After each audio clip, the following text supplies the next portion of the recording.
আসসালামু আলাইকুম, সবাইকে স্বাগত জানাচ্ছি সিপিএ বাংলাদেশের post graduate diploma in income tax ম্যানেজমেন্টের আজকের ক্লাসে আমরা আলোচনা করছি ইনকাম ট্যাক্স অর্ডিন্যান্স 1984 এর। আমাদের আলোচনায় বিজনেস ট্যাক্সেশনের আলোচনা আমরা কন্টিনিউ করছিলাম। যে আলোচনায় আমরা সেকশন 19 সম্পর্কে আলোচনা করেছি বিগত ক্লাসে। আমাদের আলোচনার বিষয়বস্তু ছিল charge of income tax chapter 4 এ আমরা সেকশন 16 থেকে শুরু করে আলোচনা কন্টিনিউ করেছি সেকশন 19 পর্যন্ত। সেকশন 19 এর পরবর্তী আমরা আলোচনাগুলা এখানে সেকশন 19 এ, 19 এ, 19 এ, 19 এ চারটায়, 19 এ পাঁচটায়, এই যে পাঁচটা সেকশন আছে এগুলা ওমিটেড অলরেডি, এগুলা ছিল এখন বর্তমানে নেই, তাই এগুলা আমরা আর আলোচনা করছি না।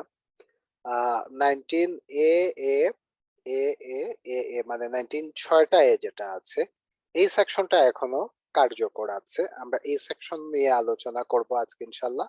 এবং 19 বি তে গিয়ে আমরা দেখব যে 19 B, 19 B B, 19 B B B, 19 B B B B, চারটা বি যেটা এই চারটা সেকশন ওমিটেড হয়ে গেছে। এবং 19 B B B B B, 19 পাঁচটা বি যেটা আছে পেন্টা বি, এই সেকশনটা কার্যকর আছে। তাহলে 19 এ তে আমরা কার্যকর আছে হচ্ছে 19 এর পরে 6টা এ যেটা আছে এটা কার্যকর আছে। আর 19 বি তে কার্যকর আছে 19 এর পরে 5টা এ যেটা, 5টা বি যেটা আছে এটা কার্যকর আছে। তাহলে সেকশন 19 পরবর্তী সেকশন 19 6টা এ এবং সেকশন 19 এর 5টা এ বি, এই দুইটা সেকশন 19 এর টাইটেলে কার্যকর আছে। পরবর্তীতে 19 সি, 19 ডি টা ওমিটেড হয়ে গেছে, 19 ডি ডি আছে কার্যকর, 19 ই কার্যকর, এফ এবং 19 জি কার্যকর আছে। তাহলে সেকশন 19 এর আলোচনার এক্সটেনশনে আমরা আরো কিছু সেকশন দেখতে পেলাম, যে সেকশন গুলোর মধ্যে কিছু সেকশন ওমিট হয়ে গেছে আর কিছু সেকশন এখনো কার্যকর আছে। আমরা খুব সংক্ষেপে 19 এর পরে যে 6টা এ আছে এই সেকশনটা আলোচনা করব, special tax treatment in respect of investment in new industrial undertaking. এটা অর্থ আইন 2021-এর মাধ্যমে এসেছে। আমরা অর্থ আইন 2021-এর মাধ্যমে এসেছে সেহেতু আমরা 2021-এর পরিপত্র যেটা আছে ওই পরিপত্রে আমরা এটা সম্পর্কে বিস্তারিত ডিটেইল আরো জানতে চাইলে জানতে পারবো। আর এখানে যেটা বলা আছে, notwithstanding anything contained in this ordinance or any other law for the time being in force, no question as to the source of any sum if invested in between 1st day of July 2021 and 30th day of June 2022, both day inclusive, দুই দিনের মধ্যে মানে জুলাই 2021-এর 1 তারিখ থেকে 30 June 2022 পর্যন্ত 2 দিন সহ, মানে 1 জুলাই 2021 ইনক্লুডেড, এখানে 30 June 2022 included, in new industrial undertaking shall be raised by any authority if an individual pays on or before the 13th day of June 2022 tax at the rate of 10% on the sum so invested.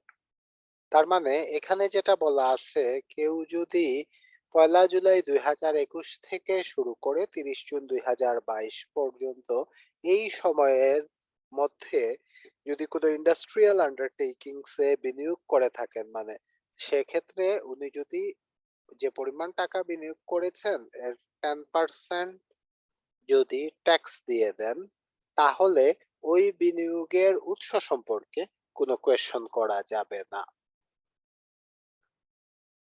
Subsection 2 তে বলা আছে, tax under this section shall only be payable by pay order or by automated চালান as the case may be. তাহলে এখানে order কিংবা automated চালান দিয়ে এই ট্যাক্সটা পে করতে হবে। এখানে চেকের মাধ্যমে দেয়া যাবে না, এই বিষয়টা আছে যে অর্ডার কিংবা অটোমেটেড চালানের মাধ্যমে দিতে হবে। এটা হচ্ছে একটা বিশেষ সেকশন, একটা সুনির্দিষ্ট পিরিয়ডের জন্য কার্যকর। এর আগেও আমাদের যে 19 এর পেন্টায়ে যেটা ছিল, এটাও একটা সুনির্দিষ্ট সময়ের জন্য ছিল। এটা হতে পারে আবার এক্সটেন্ড হবে, আবার হতে পারে এটা এখানে ক্লোজ হয়ে যাবে, পরের টাইম পিরিয়ডে এটা আর নাও থাকতে পারে। এটা নিয়ে কোনো কোয়েশন আছে কিনা কারো?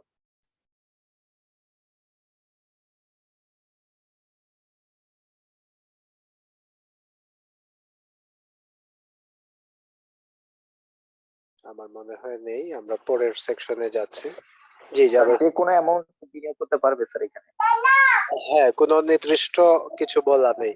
10% ট্যাক্স দিয়ে দিলে সোর্স সম্পর্কে কোনো কোয়েশন করা যাবে না। তবে এটা নতুন বিনিয়োগ হতে হবে, এটা হতে হবে এই পিরিয়ডের মধ্যে। আচ্ছা স্যার, আমার ধরুন কোনো কোম্পানিতে আমি ইয়ে করলাম, আমার এক্সিস্টিং কোম্পানিতে যদি বিনিয়োগ করি সেক্ষেত্রে হবে না? এক্সিস্টিং কোম্পানিতে হবে, নতুন ইন্ডাস্ট্রিয়াল আন্ডারটেকিং হতে হবে। আচ্ছা, সাউন্ড হচ্ছে কোথাও মনে হয়। হ্যাঁ হ্যাঁ, যাবে ভাই ইয়েতেই। দেরি ঠিক বের হতেছে। হ্যাঁ ঠিক আছে, ওকে। ঠিক আছে, তাহলে আমরা পরের ইয়েতে যাচ্ছি। 19 পেন্টা বি যেটা,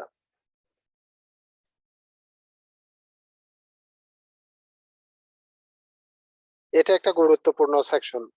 19 পেন্টা বি যেটা আমরা বলি, 19-এর পরে 5টা বি দেয়া।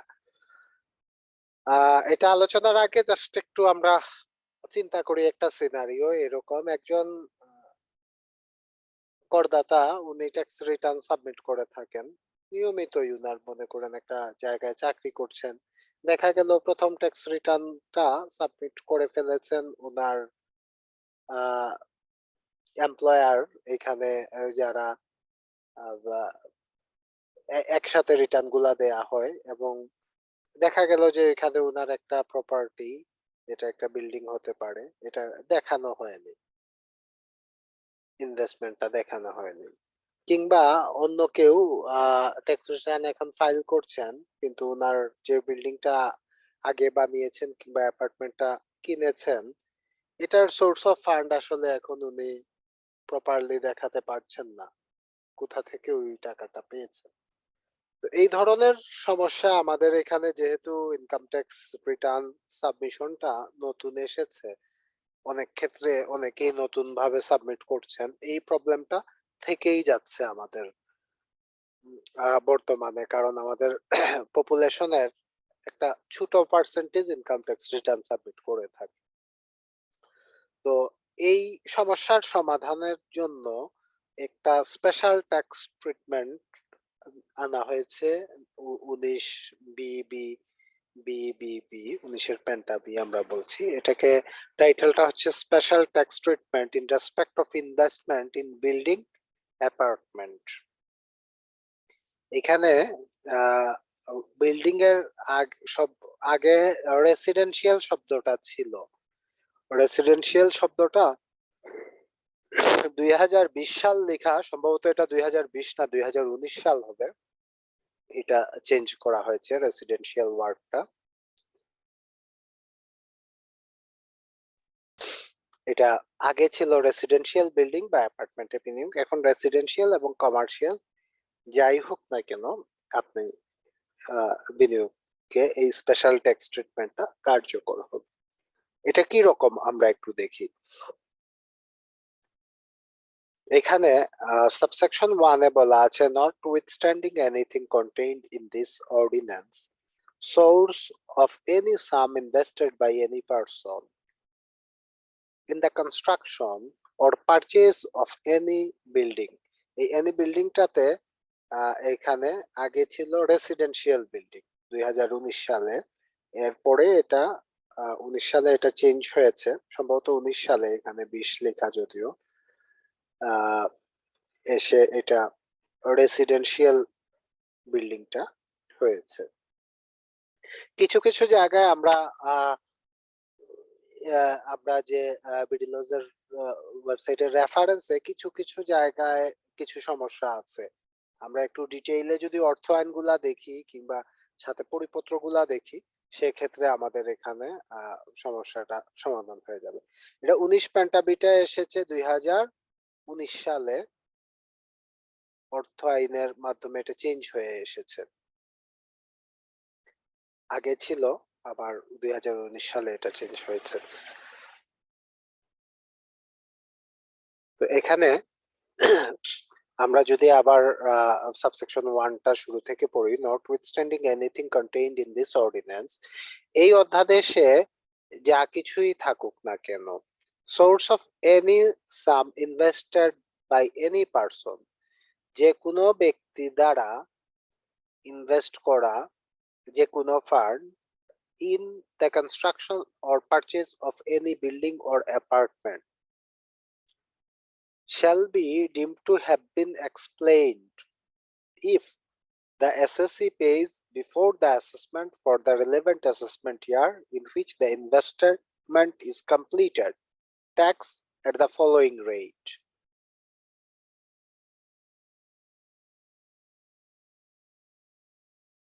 তাহলে এখানে একটা রেট বলা আছে নিচে, এই রেটে যদি ট্যাক্স দেয়া হয়ে যায়, তাহলে বিল্ডিং কিংবা অ্যাপার্টমেন্টে বিনিয়োগের উৎস সম্পর্কে কোনো কোয়েশ্চন করা যাবে না। মানে এটা অলরেডি এক্সপ্লেন ধরে নেওয়া হবে যে সোর্সটা এখানে এখানে এক্সপ্লেন হয়ে যাবে এই ট্যাক্স দেওয়ার মাধ্যমে। এটা কি রকম? এ, for a building or apartment situated in the area of Gulshan Model Town, Bornani, Baridhara, Motijil Commercial Area and Dilkusha Commercial Area of Dhaka, এটার জন্য একটা রেট, এই সব এরিয়ার জন্য। রেটটা কি? টাকা 4000 per square metre, square metre কিন্তু স্কয়ার ফিট না, এটা টাকা 4000 per square meter in the case of a building or an apartment that plinth area of which does not exceed 200 square meter, 2000 square মিটারের মধ্যে যদি হয়, এই যে এরিয়াগুলা মেনশন করা আছে, গুলশান, বনানী, বাড়িধারা, মতিঝিল কমার্শিয়াল এরিয়া এবং দিলকুশা কমার্শিয়াল এরিয়া, এই এরিয়ায় 200 স্কয়ার মিটারের মধ্যে হলে প্রতি স্কয়ার মিটারের জন্য আপনাকে 4000 টাকা করে ট্যাক্স দিতে হবে। আর এটা যদি 200 স্কয়ার মিটার থেকে বেশি হয়, তাহলে এটা দিতে হবে 5000 টাকা করে প্রতি স্কয়ার মিটারে ট্যাক্স দিয়ে দিলে এখানে আপনি যে পরিমাণ অর্থ বিনিয়োগ করেছেন এটার উৎস সম্পর্কে কোনো কোয়েশ্চন করা যাবে না, কিংবা এটার উৎসটা ব্যাখ্যায়িত হিসাবেই ধরে নেওয়া হবে। ডিম টু বি ডিম, এখানে shall be deemed to have been explained, source of any sum invested shall be deemed to have been explained, মানে ব্যাখ্যায়িত হিসাবে ধরে নেওয়া হবে। তাহলে এই হচ্ছে গুলশান, বনানী, বাড়িধারা, মতিঝিল কমার্শিয়াল এরিয়া এবং দিলকুশা কমার্শিয়াল এরিয়া। এখানে ভাগটা হচ্ছে 200 মিটার, 200 স্কয়ার মিটারের মধ্যে হলে 4000 টাকা, আর 200 স্কয়ার মিটার থেকে বেশি হলে সেটা হবে 5000 টাকা। আরেকটা ভাগ আমরা দেখি, আরো কিছু এলাকার বলা আছে। For building or apartment situated in the area of Dhanmondi residential area, Defense Officers Housing Society DOHS, এটা যে কোনো DOHS হতে পারে, Mohakhali Lalmatia housing society, Uttara model town, Bashundhara residential area, Dhaka cantonment, Kawran Bazar, Bijoynagar, Segunbagicha, Nikunja of Dhaka and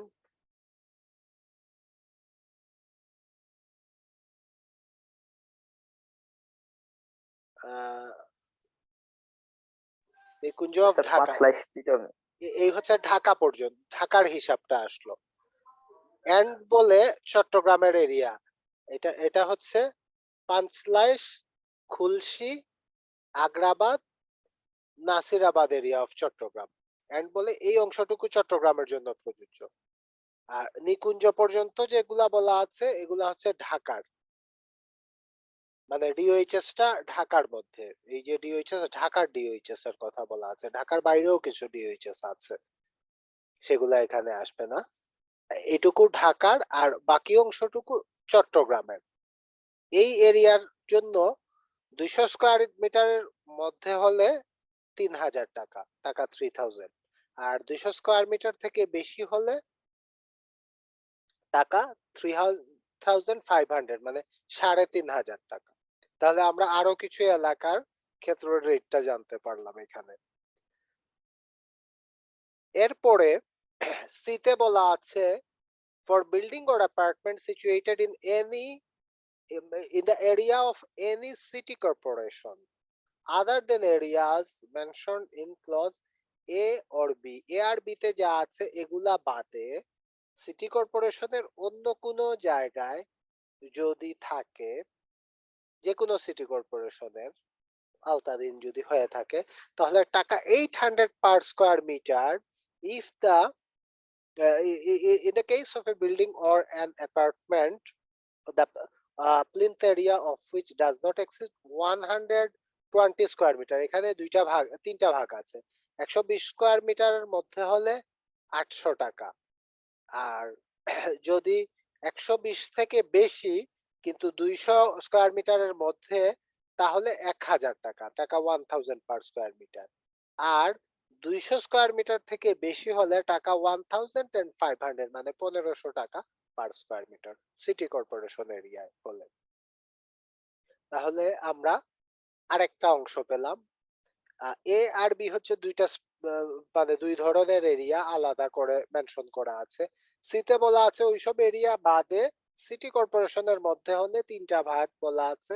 এখানে 120 স্কয়ার মিটারের মধ্যে হলে 800 টাকা করে, 120 থেকে 200 স্কয়ার মিটারের মধ্যে হলে 1000 টাকা করে, আর যদি 200 থেকে বেশি হয় তাহলে 1500 টাকা করে পার স্কয়ার মিটারে ট্যাক্স দিতে হবে।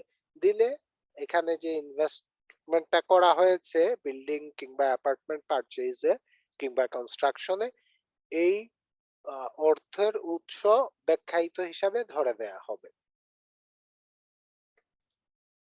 এরপরে ডিতে আছে for building or apartment situated in the area of a পৌরসভা অফ এনি ডিস্ট্রিক্ট হেডকোয়ার্টার্স।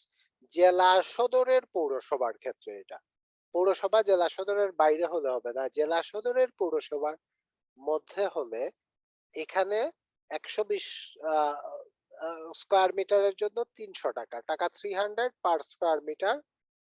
এটা হচ্ছে 120 স্কয়ার মিটারের। 500 টাকা হচ্ছে 120 থেকে 200 স্কয়ার মিটারের মধ্যে হলে, আর 700 টাকা হবে যদি 200 স্কয়ার মিটার থেকে বেশি হয়, তাহলে পার স্কয়ার মিটারে ট্যাক্স দিতে হবে। আর for building or apartment situated in the area other than the areas mentioned in clause A to D, A থেকে ডি পর্যন্ত যেসব এরিয়া বলা আছে, এ থেকে ডি পর্যন্ত কি কি বলা আছে, এ আর বি তে কিছু সুনির্দিষ্ট এরিয়া বলা আছে। সিতে বলা আছে সিটি কর্পোরেশনের ওই সুনির্দিষ্ট এরিয়াগুলা বাদে অন্যান্য সিটি কর্পোরেশনের মধ্যে পড়ে যে কোনো জায়গা। আর ডিতে বলা আছে জেলা সদরের পৌরসভার এলাকার মধ্যে যেগুলা এগুলা। আর ইতে বলা আছে এ থেকে ডি পর্যন্ত যা আছে তার বাইরে যেসব এরিয়া, সব এরিয়ার ক্ষেত্রে টাকা 200 পার স্কয়ার মিটার। এটা হবে যদি 120 স্কয়ার মিটারের মধ্যে হয়। টাকা 300 পার স্কয়ার মিটার, এটা 120 থেকে 200 স্কয়ার মিটারের মধ্যে হলে। আর টাকা 500 পার স্কয়ার মিটার, এটা হচ্ছে 200 স্কয়ার মিটার থেকে বেশি যদি হয়। তাহলে এই পরিমাণ ট্যাক্স যদি দেয়া হয় পার স্কয়ার মিটারের, এই রেটে ট্যাক্স যদি দেয়া হয়, তাহলে যে ইনভেস্টমেন্টটা করা হয়েছে এটা উৎস ব্যাখ্যায়িত হিসাবে ধরে নেওয়া হবে। এই হচ্ছে 19 পেন্টা বি যেটা আমরা বলছি 19 বি এই সেকশনের প্রথম যে সাবসেকশন 1 এর মূল বিষয়। এটা হচ্ছে মেইন কন্ডিশন। এরপরে আরো কিছু কন্ডিশন আছে 2 3 4 এগুলো আমরা পড়বো। এই বিষয়ে কোনো কোয়েশ্চন আছে কিনা বলেন।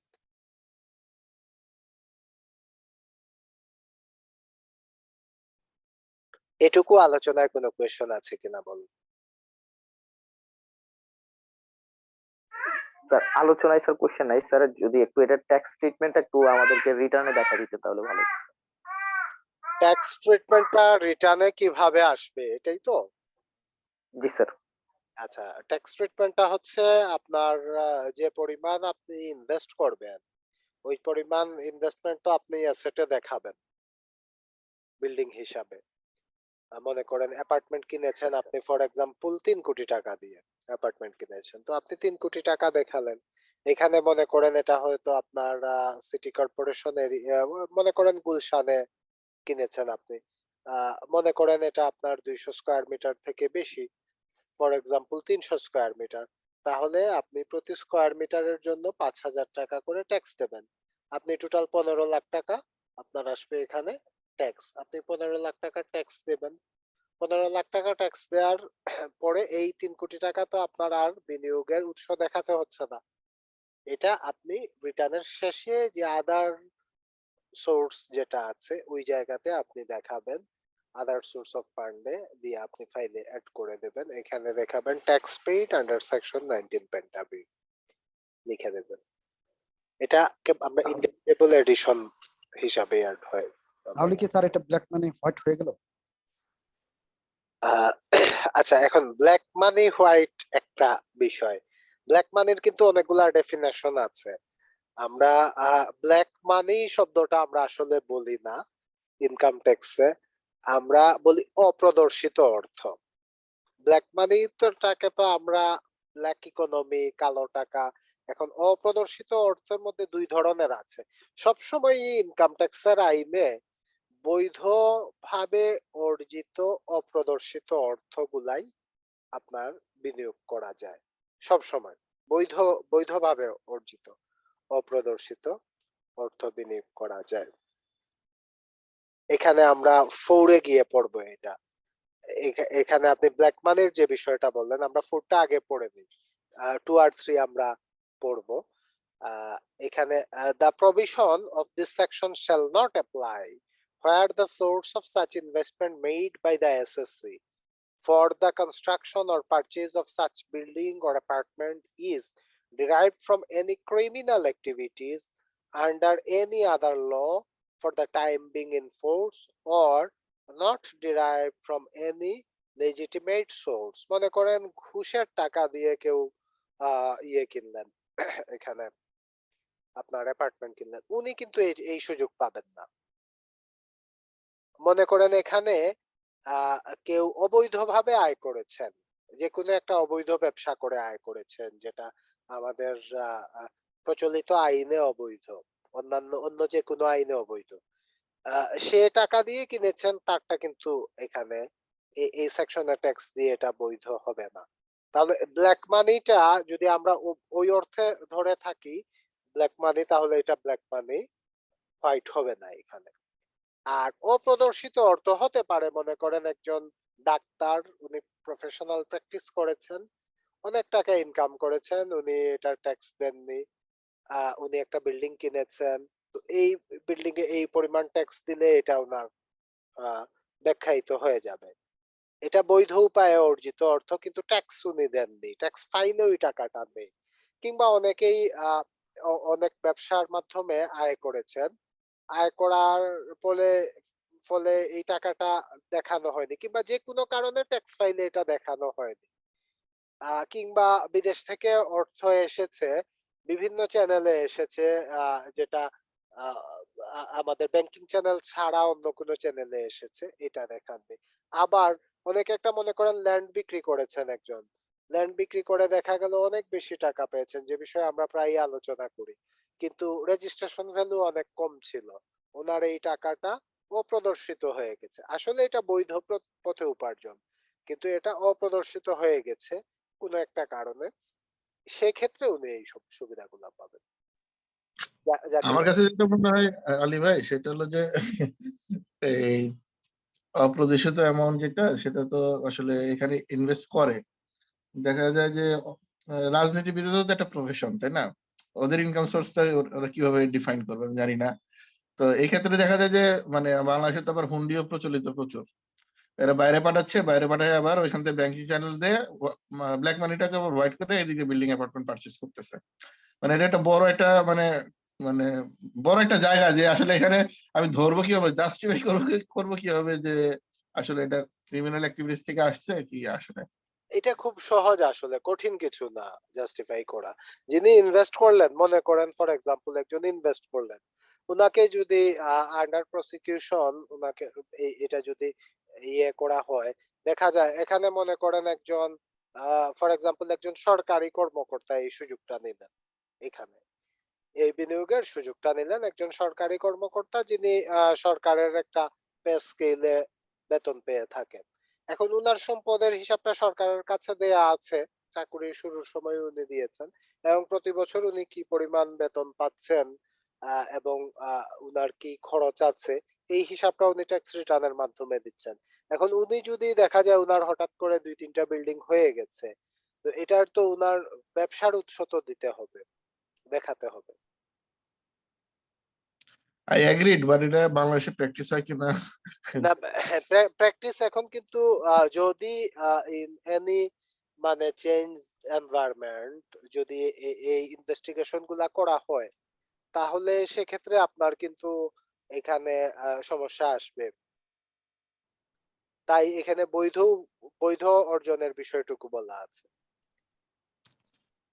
আর একটা বড় অংশ আছে যাদের আসলে বৈধ পথে অর্জিত, কিন্তু এইসব বিল্ডিং কিংবা এগুলা দেখানো নাই। এটা ট্যাক্স লয়ারদের কারণে হয়ে থাকে অনেক সময়, অনেক সময় উনাদের নিজেদের কারণে হয়ে থাকে। আমরা অনেককেই দেখেছি মেলায় রিটার্ন জমা দিয়েছেন, এখানে একটা বড় গ্যাপ থেকে গেছে, তারপরে দেখা গেছে যে রিটার্নটা জমা দিয়েছেন অনেক সময় একজন আনস্কিলড লোক এটা প্রিপেয়ার করেছেন, অনেক বিষয় দেখানো হয়নি। আবার অনেকে ল্যান্ড ট্যান্ড বিক্রি করেও টাকা পেয়েছেন, অনেকে দীর্ঘদিন ট্যাক্স রিটার্নই ফাইল করেননি, হঠাৎ করে এই সব বিষয়ে কিভাবে দেখাবেন? তো এই কারণে একটা বড় অংশ কিন্তু আপনার যাদের বৈধ উপায়ে অর্জিত অর্থ কিন্তু তারা দেখাতে পারছেন না, তাদের জন্য এই আইনটা অনেক সুবিধাজনক হয়েছে তাদের জন্য। রাতুল ভাই, ক্লিয়ার কিনা? জি বস, ক্লিয়ার। আর অবৈধ পথে অর্জিত যাদের অর্থ আছে তাদেরকেও যদি আপনি কোনো জায়গায় ইনভেস্টমেন্টের সুযোগ না দেন, তাহলে এটা পাচার হওয়ার সম্ভাবনাই বেশি। তাই এখানে কিন্তু সুবিধা অসুবিধা দুইটাই আছে আপনার এখানে। কোনো কারণে এই অর্থটুকু, একটা বড় অর্থ আমাদের দেশে এখন একটা ব্ল্যাক ইকোনমিতে চলে গেছে, এটা বাস্তবতা, এটা মানতে হবে আমাদের। এবং এটাকে কোনো না কোনো উপায়ে এটাকে নিয়ে আসতে হবে রেগুলার ইকোনমিতে। যদি নিয়ে না আসা যায়, তাহলে এটা পাচারের সম্ভাবনাটা বেড়ে যায়, মানি লন্ডারিং এর সম্ভাবনাটা কিন্তু বেড়ে যায়। জাকির ভাই, আপনার কোয়েশন ছিল ব্ল্যাক মানি হোয়াইট করার বিষয়ে। জি স্যার, বুঝতে পারছি স্যার এখন। একটা বিষয় খেয়াল রাখবেন, আমরা যখনই ব্ল্যাক মানি হোয়াইট করার বিষয়টা আসে, ব্ল্যাক মানি হোয়াইট বিষয়টা তো নিউজ পেপারে দেয়া হয়, পত্রিকাগুলাতে দেয়া হয়, এবং পত্রিকাতে যারা নিউজ করেন তারা মানে অনেক বিষয়ে জ্ঞান রাখেন, বিভিন্ন বিষয়ে জ্ঞান রাখেন, কিন্তু সুনির্দিষ্ট একটা বিষয়ে তো আসলে ওই বিষয়ের যারা এক্সপার্ট তারাই কম্পারেটিভলি একটু বেশি জ্ঞান রাখেন। তাই কখনোই আপনার ট্যাক্সে ব্ল্যাক মানি হোয়াইট করার প্রভিশন দেয়া থাকে না। এখানে কিন্তু সব জায়গাতেই, এখানে যেমন আমরা 4 এ গিয়ে দেখলাম, সাবসেকশন 4 এ গিয়ে দেখলাম যে এখানে বলাই আছে এটা মানে অবৈধ অর্থ এখানে দিতে পারবেন না আপনি, অপ্রদর্শিত অর্থ। অবৈধ এবং অপ্রদর্শিত অর্থের মধ্যে পার্থক্য আছে। অপ্রদর্শিত অর্থটুকু আপনি এখানে ইয়ে করতে পারবেন। ক্লিয়ার কিনা জাকির ভাই? জি স্যার, ক্লিয়ার স্যার। আমার দেখা মতে এখনো পর্যন্ত এমন কোনো আইন হয়নি কিংবা আইনে এমন কোনো ধারা সংযোজিত হয়নি যেখানে অবৈধ অর্থ আপনি বৈধ করার সুযোগ আছে। অবৈধ অর্থ বৈধ করার কোনো সুযোগ নেই। অপ্রদর্শিত অর্থ আপনি বৈধ করতে পারবেন। তবে রাতুল ভাই যে বিষয়টা বললেন, হ্যাঁ, এটা কিভাবে আপনার ইয়ে হবে,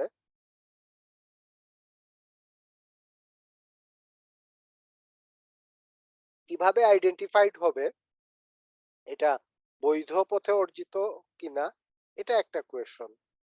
এটা লম্বা ট্রায়ালের পরে হয়তোবা এটা আহ, আহ, মানে ঠিক হতে পারে। ক্লিয়ার কিনা? জি বস। এখন এই সেকশনটা আমাদেরকে যারা ট্যাক্স রিটার্ন প্রিপারেশনে অন্য লোকজনকে সহায়তা করে থাকেন তাদেরকে কিন্তু জানতে হবে। না জানলে এই যে কিছু কিছু বিষয় আসে আসে যে না এটা দেখিয়েন না, এটা দেখালে বিপদ হবে, এই সমস্যা হবে। আসলে দেখানোর কিছু সুযোগ আছে।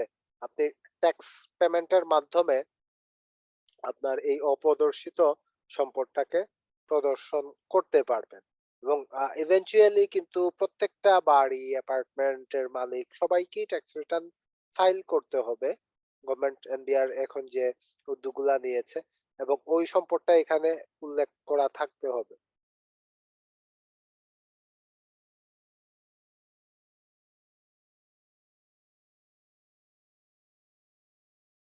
তাই এই ধারাটা জানা জরুরি।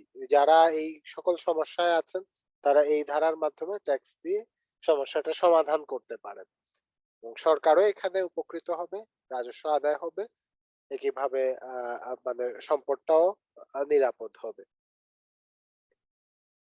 আর আরেকটা বিষয় যেটা অবৈধ অর্থ বিদেশে পাচারের যে বিষয়গুলা থাকে, এখানে যদি আমরা যদি মানে খুব অ্যানালাইসিস করি, একটা পর্যায়ে কিন্তু এইসব অর্থ যেসব দেশে পাচার হয়েছে ওইসব দেশে বাজেয়াপ্ত হয়ে যাবে। যখনই আপনার সোর্স অফ ফান্ড কিংবা চ্যানেলটা ঠিক ভাবে বের হবে না, আইডেন্টিফাই করা যাবে না, তখনই কিন্তু ওই দেশের সরকার এগুলা বাজেয়াপ্ত করে ফেলবে। এবং এই কার্যক্রমটা আমরা আফ্রিকান অনেক কান্ট্রিতে যারা বিভিন্নভাবে দুর্নীতি করে অর্থগুলা ইউরোপ আমেরিকায় বিভিন্ন দেশে আহ, বিভিন্ন সম্পদ করেছিলেন, এগুলা কিন্তু অনেকটাই বাজেয়াপ্ত হয়ে গেছে ওই সব দেশে। যদি এগুলা ফেরত আসেনি আর প্রাইমারি কান্ট্রিতে ফেরত আসেনি বিভিন্ন প্রমাণের অভাবে, বাট এগুলা বাজেয়াপ্ত হয়ে যায়। তাই এখানে আমরা হয়তো বা দেখে মনে হচ্ছে আমাদের খুব একটা স্বস্তির অবস্থা, অনেকেই এখান থেকে অর্থ পাচার করে ফেলেছেন বাংলাদেশ থেকে, বাট আলটিমেটলি দেখা যাবে একটা পর্যায়ে এসে এইগুলা হয়তো টিকবে না দীর্ঘমেয়াদে।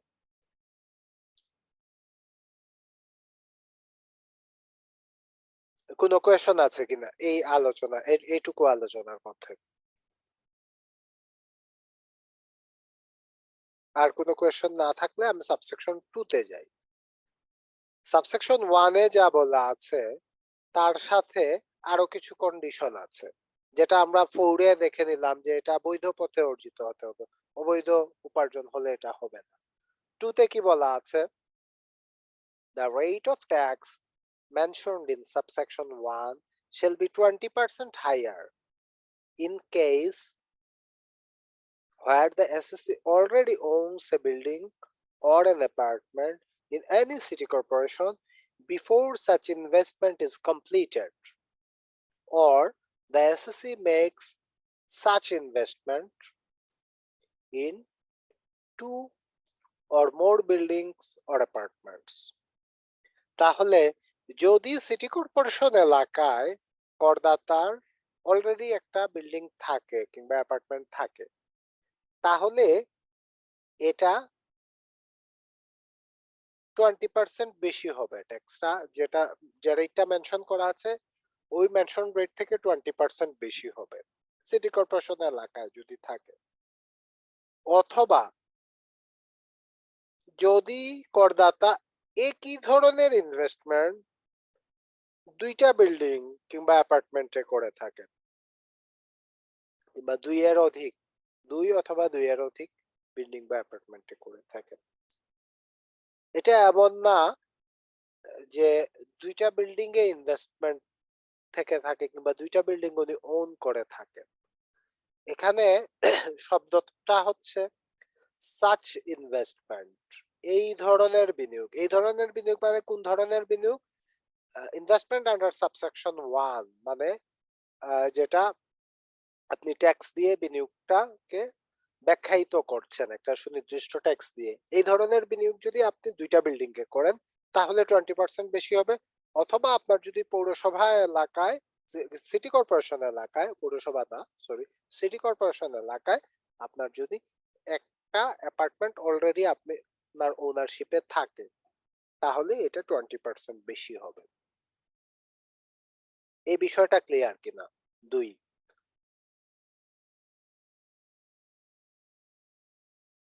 সাবসেকশন 2 টা ক্লিয়ার কিনা? জি স্যার, ক্লিয়ার স্যার। জাকির ভাই একটু বলেন সাবসেকশন 2 থেকে কি বুঝলেন?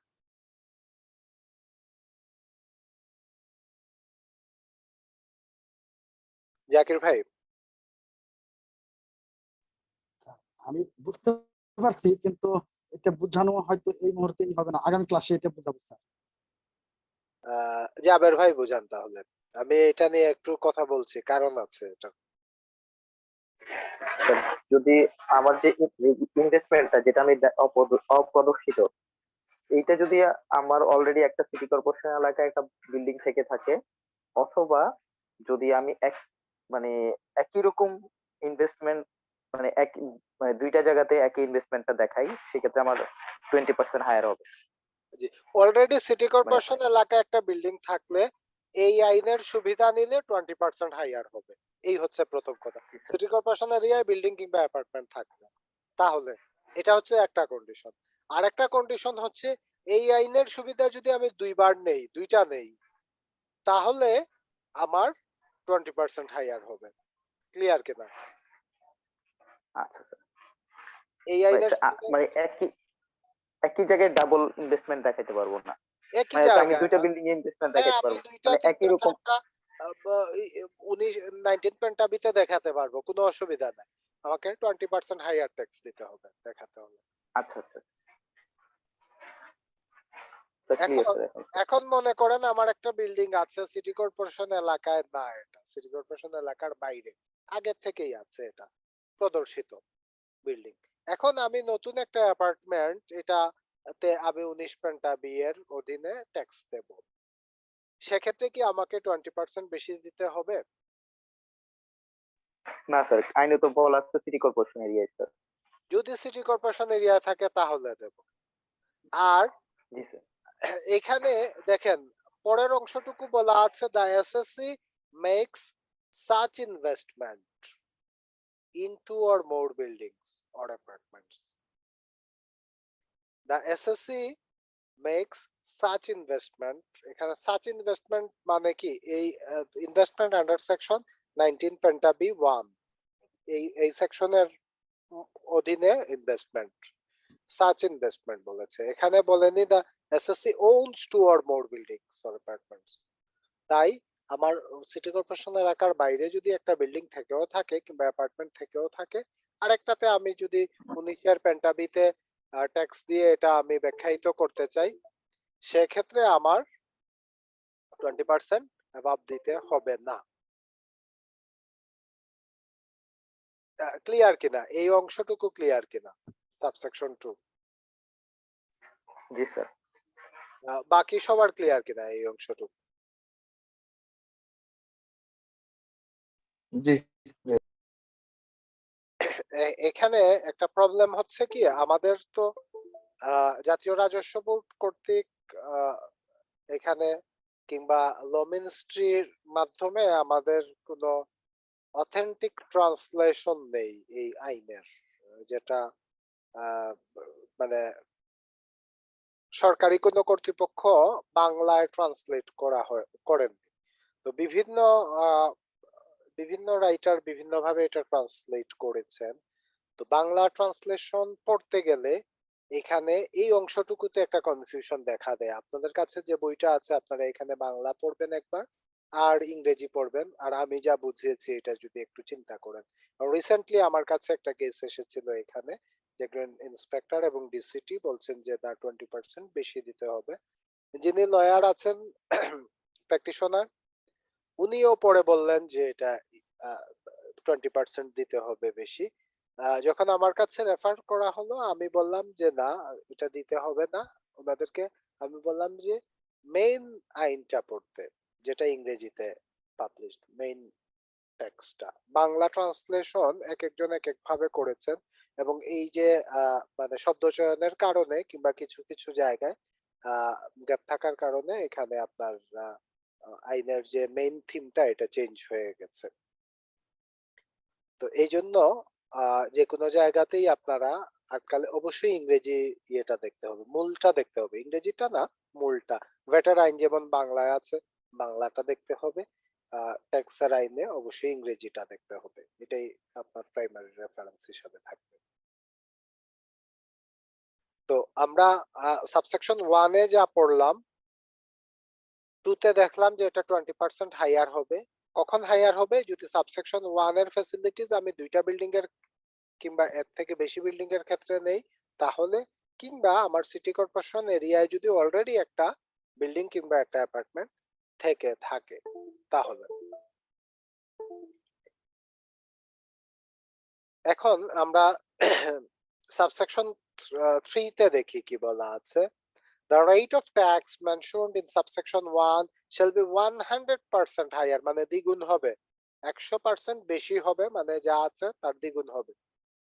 In case where a notice under section 93 has been issued before submission of such return of income for the reason that any income, asset or expenditure has been concealed, or any income or a part thereof has been escaped assessment, তাহলে যদি এটা reopen হয়ে থাকে, notice হয় under section 93 তে যে আপনি building কিংবা এই ফ্ল্যাটে ইনভেস্টমেন্ট দেখাননি, তাহলে তখন আপনি 19 এর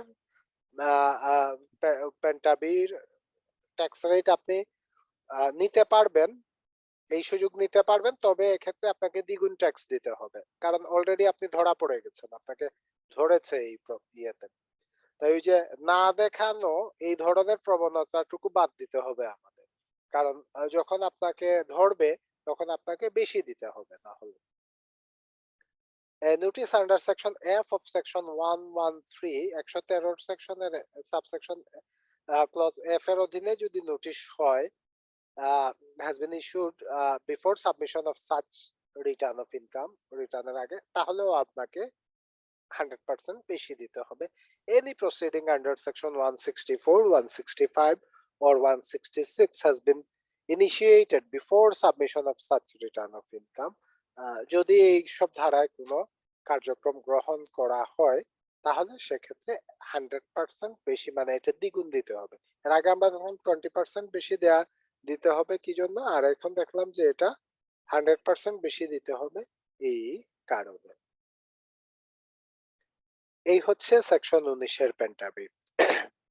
তো আমি আবার একটু সামারি করছি। আমরা আলোচনা শুরু করেছিলাম আজকে সেকশন 19 এর আলোচনা আগে শেষ হয়েছিল, আমরা সেকশন 19 পেন্টাবি এ আলোচনা করেছিলাম। এখানে আমরা দেখলাম যে বিল্ডিং এবং অ্যাপার্টমেন্টের ক্ষেত্রে কেউ যদি একটা সুনির্দিষ্ট ট্যাক্স দিয়ে দেন একটা নির্দিষ্ট রেট অনুযায়ী, তাহলে ওই বিল্ডিং অ্যাপার্টমেন্ট কেনার ক্ষেত্রে উনি টাকা কোথায় পেলেন এই উৎসটা ব্যাখ্যায়িত হিসাবে ধরে নেওয়া হবে। তো সেটা কি, এখানে আমরা 4টা ভাগ দেখলাম। একটা ভাগ হচ্ছে গুলশান মডেল টাউন, বনানী, বাড়িধারা, মতিঝিল এবং দিলকুশা কমার্শিয়াল এরিয়াতে। এটা 200 স্কয়ার মিটারের বেশি হলে 5,000 টাকা, 4,000 5,000 টাকা 200 স্কয়ার মিটারের বেশি হলে, আর 200 স্কয়ার মিটারের মধ্যে হলে 4,000 টাকা ট্যাক্স দিতে হবে পার স্কয়ার মিটারে। দিলে এখানে বিনিয়োগ সম্পর্কে কোনো কোয়েশ্চন করা যাবে না।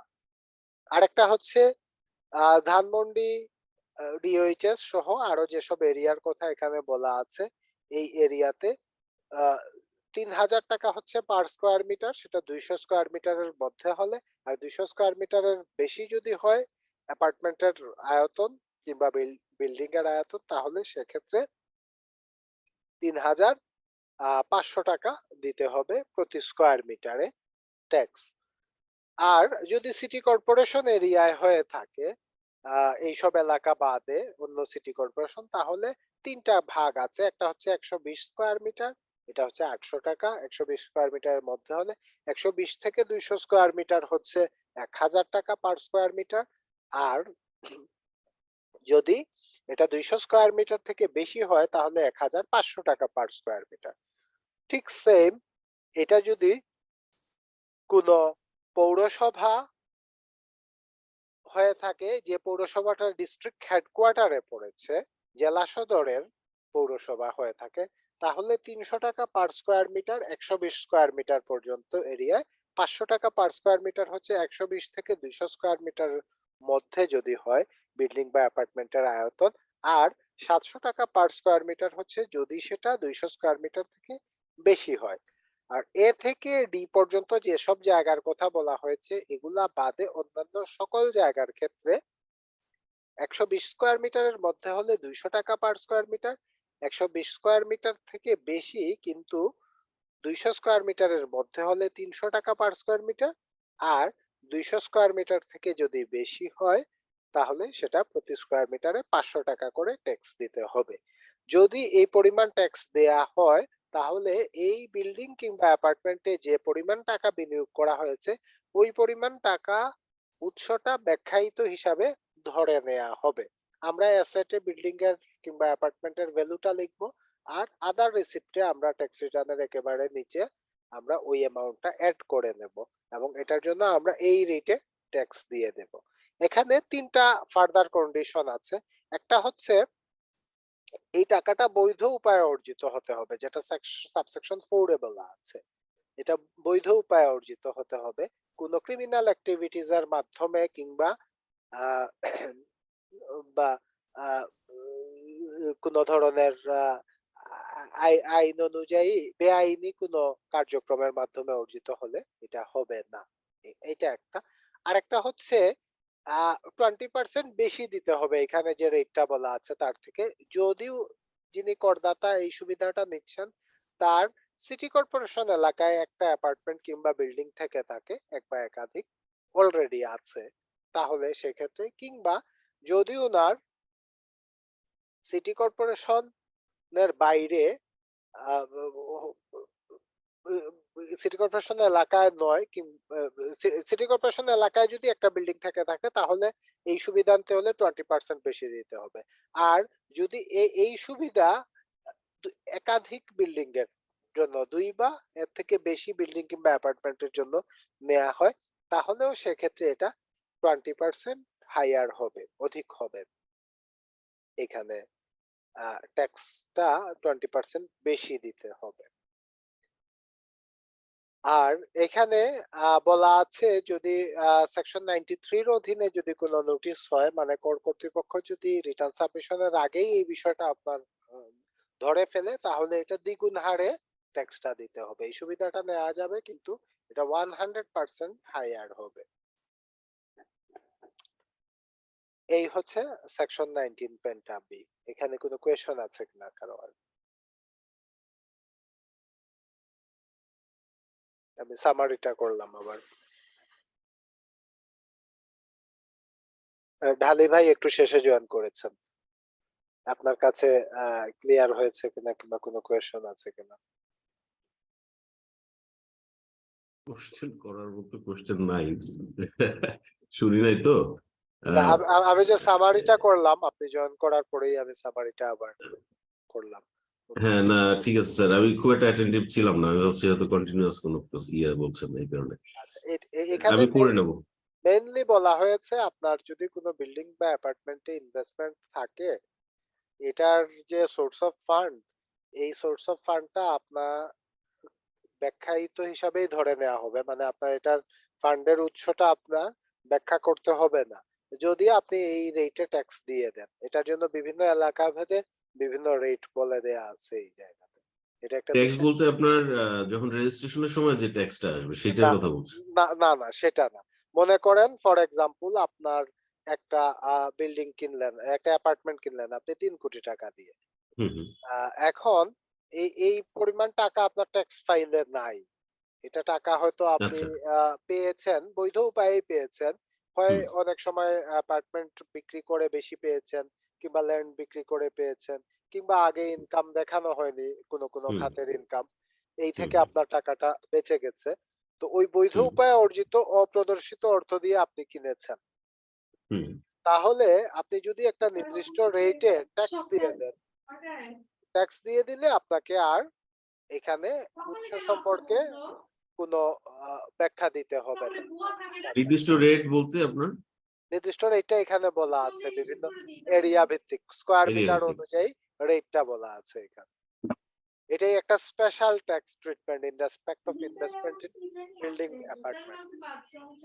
আচ্ছা যদি আচ্ছা মানে যেটা অপ্রদর্শিত আয় ছিল সেইটা হলো আপনার ট্যাক্স দিয়ে বৈধ করা আর কি হ্যাঁ, এটা বিল্ডিং এটাই এবং বলছে অ্যাপার্টমেন্টে বিনিয়োগ হলেই বৈধ হয়ে এই যায়। এই ক্ষেত্রে এটা অ্যাপ্লিকেবল হবে আর কি রাইট, এই ক্ষেত্রে হ্যাঁ applicable হবে। না, সেক্ষেত্রে আপনার ওই যে লোনটা তো আর এর মধ্যে কাউন্টেবল না তাই না না, লোন হুম, কাউন্টেবল। না, ঠিক আছে লোনটা তো আসবে না। ঠিক আছে হ্যাঁ ক্লিয়ার স্যার বুঝতে পারছি ঠিক আছে। আর কারো কোনো কোয়েশ্চন আছে কিনা?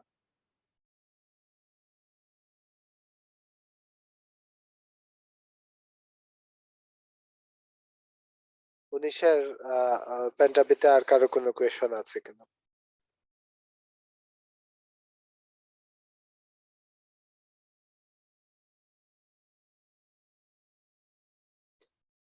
না থাকলে আমরা 19-এর অন্যান্য সেকশন গুলাতে চলে যাচ্ছি।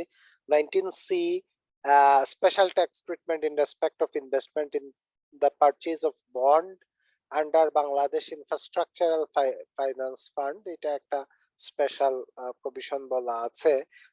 Notwithstanding anything contained in any other provision of this ordinance, no question as to the source of any sum invested by any person in the purchase of bond issued or caused to be issued under Bangladesh Infrastructure Finance Fund during the period between 1st day of July 2020 2010 মানে জুলাই 2010 এর 1 তারিখ থেকে 13th day of June 2012 2012 June 30 June পর্যন্ত uh, both day inclusive shall be uh, raised if SSC pays before the filing of return of income for the relevant income year tax at the rate of 10%. 10% tax দিলে তো এটা এই 2010 থেকে 12 পর্যন্ত একটা সুযোগ দেয়া ছিল স্পেশাল ট্যাক্স ট্রিটমেন্ট একটা বন্ডে ইনভেস্টমেন্টের জন্য। এখানে সুযোগটা ছিল, এটা একটা সুনির্দিষ্ট সময়ের জন্য। 19 ডিডি আছে, 19 DD special tax treatment in respect of investment in economic zone or hi-tech parks.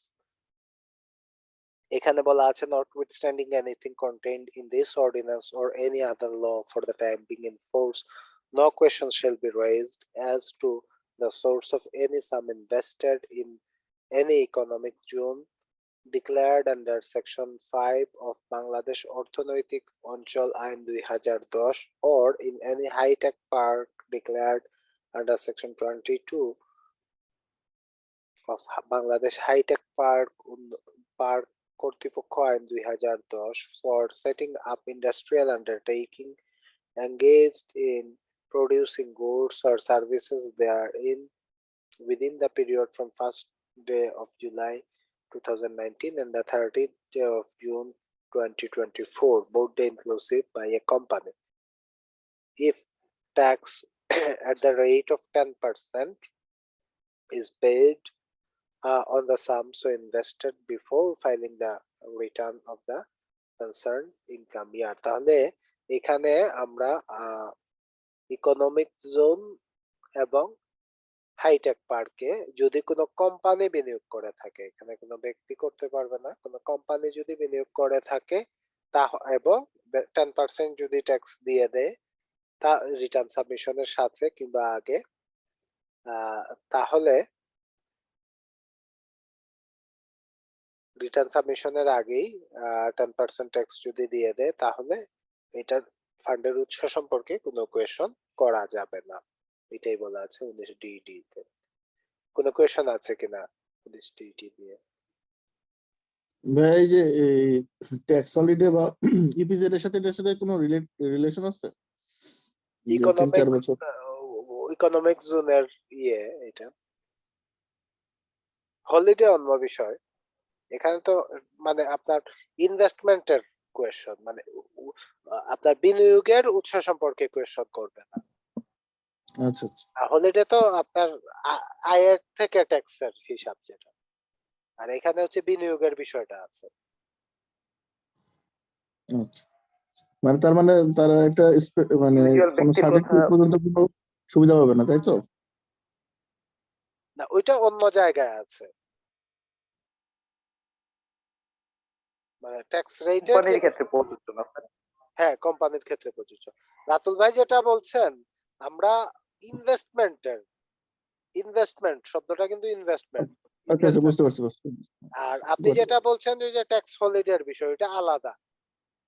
ওইটা বুঝতে পারছি। আমরা শিডিউলে পাবো কোন জায়গার ক্ষেত্রে কি আছে, এক্সাম্পশন দেয়া আছে, বিশেষ বিশেষ কিছু এক্সাম্পশন আছে, এটা শিডিউলে বলা আছে।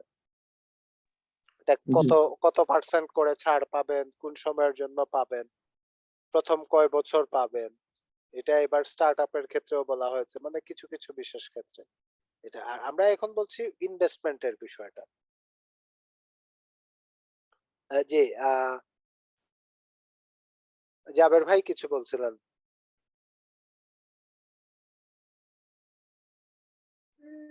স্যার আমি একটা কোম্পানি সম্পর্কে একটু জানি, যাদের হচ্ছে ডিরেক্টরদের মানে ইকোনমিক জোনে হচ্ছে স্যার ইনভেস্ট আছে ডিরেক্টরদের, যারা হচ্ছে জয়েন্ট ভেঞ্চার একটা কোম্পানি করছে, বাট ডিরেক্টরদের হচ্ছে স্যার মানে হচ্ছে ওই মানে টাকাটা আসছে যে মানে হচ্ছে অপ্রদর্শিত আয় আর কি।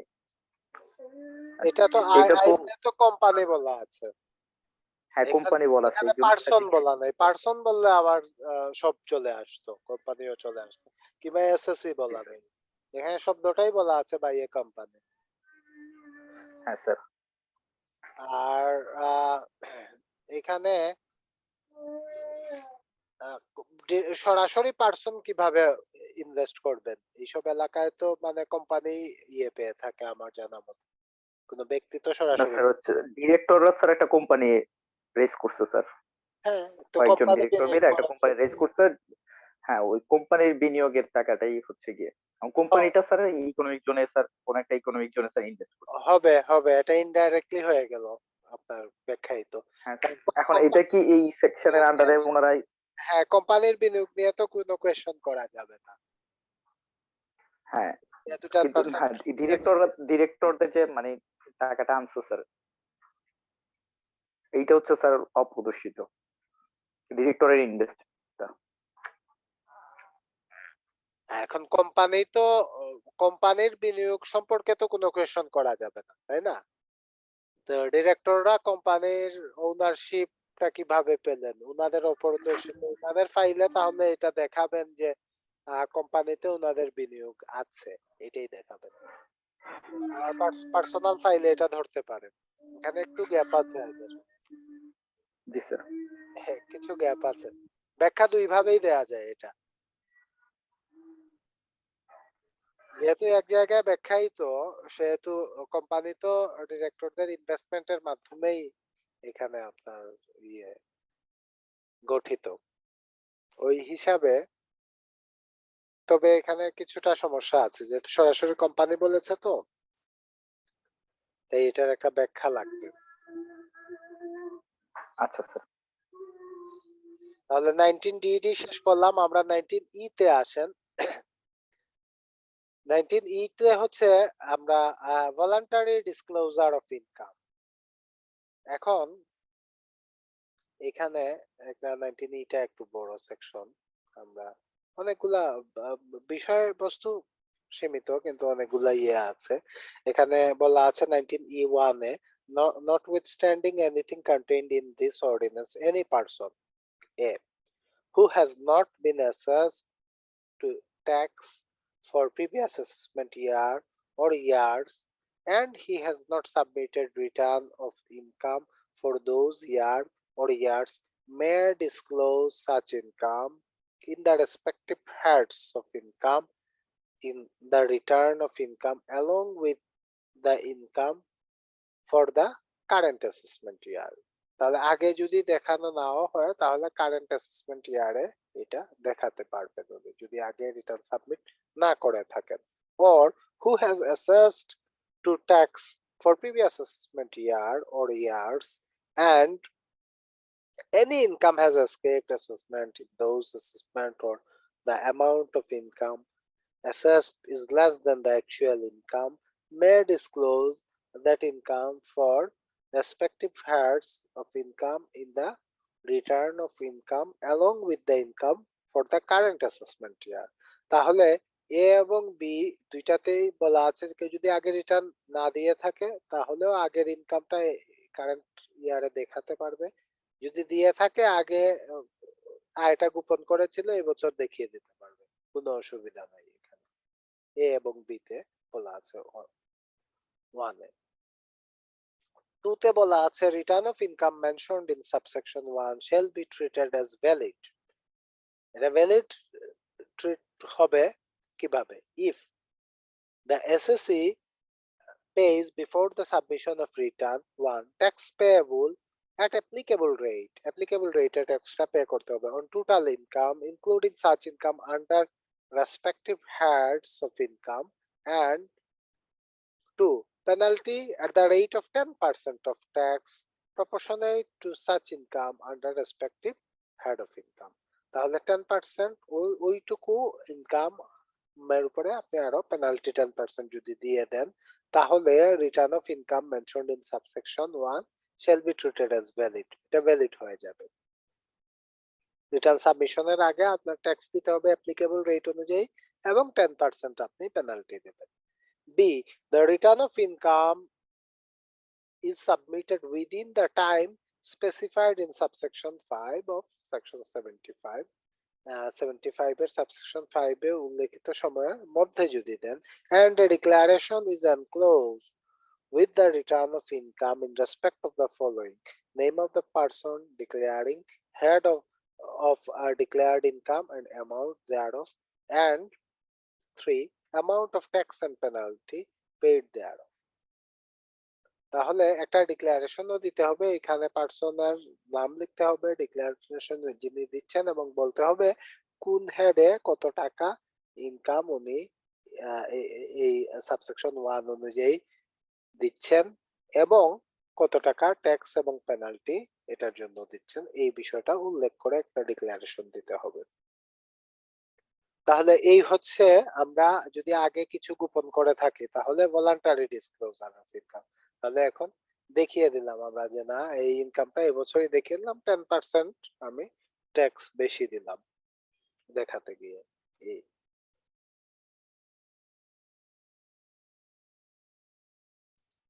এই হচ্ছে একটা বিষয়। এখন কিছু কন্ডিশন আরো আছে এখানে 3 তে বলা আছে the provision of this section shall not apply where a এতে বলা আছে a notice under section 93 has been issued before submission of such return of income for the reason that any income, asset or expenditure has been concealed or any income or a part thereof has been escaped assessment. তাহলে যদি একটা notice দিয়ে দেয় under section 93, আমরা section 93 পড়বো পরবর্তীতে, তো কোনো নোটিশ যদি হয়ে যায় তাহলে এটা করতে পারবেন না আপনি। a notice on a banking company under section F of section 113 has been issued before submission of such return of income. যদি ব্যাংকিং কোম্পানির ক্ষেত্রে সেকশন 113 সাবসেকশন ক্লজ F অনুযায়ী কোনো নোটিশ দেয়া হয়ে থাকে তাহলে এটা হবে না। Any proceeding under section 164, 165 and 166 has been initiated before submission of such return of income. তাহলে এখানে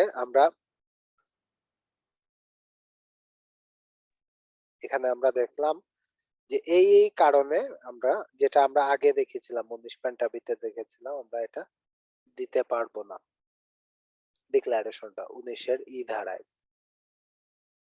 আচ্ছা, এখানেও একটা কোয়েশ্চন আছে যে আমার আগের যে অবৈধ টাকা দেয়া যাবে কিনা। এখানে ডি তে বলা আছে any income declared under this section is not derived from any legitimate source of income or derived from any criminal activities under any other law for the time being in force, or any income declared under section which is exempted from tax in the concerned income year. এই income ইয়ারে যদি এক্সাম্পটেড হয় তাহলে এটা দেখাতে পারবেন না। or chargeable act to tax at a reduced rate, যদি রিডিউস রেটে হয়ে থাকে in accordance with section 44 of this ordinance, section 44 অনুযায়ী, তাহলেও সেটা হবে না, এই ইনকাম গুলা আমরা দেখাতে পারবো না। 4.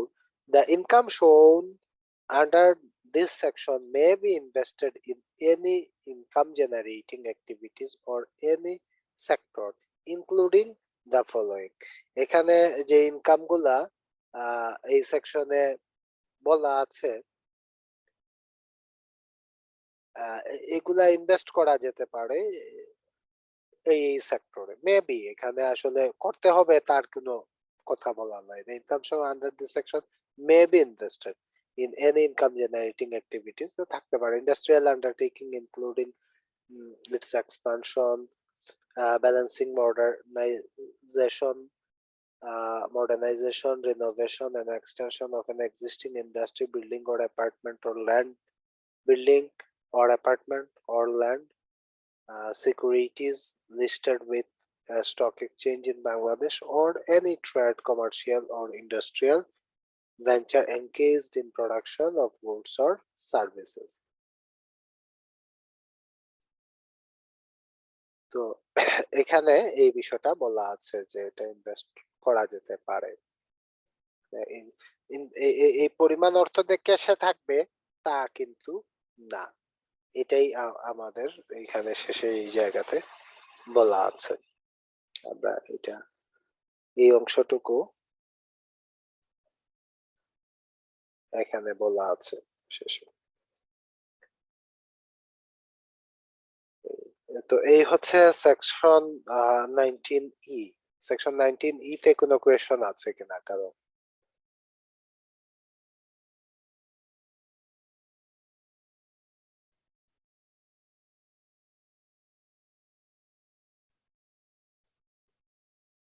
এটা হচ্ছে ভলান্টারি ডিসক্লোজার অফ ইনকাম। আপনার ইনকাম হয়েছে, আপনি এটা ভলান্টারিলি ডিসক্লোজ করলেন, আগে দেখানো হয়নি, এখন আপনি দেখাচ্ছেন এটা।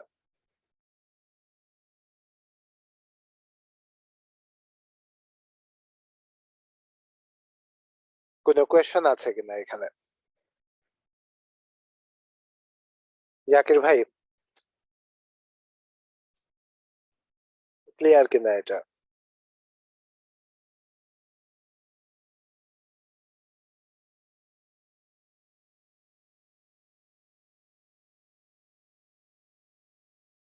আমরা আগের ইনকাম দেখাইনি আগে, এখন দেখালাম। 10% বেশি দিয়ে দিলাম পেনাল্টি হিসাবে, আর একটা ডিক্লারেশন দিলাম যে এই খাতে এই পরিমাণ আয় দেখানো হয়নি, এখন আমরা দেখিয়েছি এটার জন্য এই পরিমাণ ট্যাক্স আসছে এবং এই পরিমাণ পেনাল্টি আসছে, এটা আমরা দিয়ে দিয়েছি।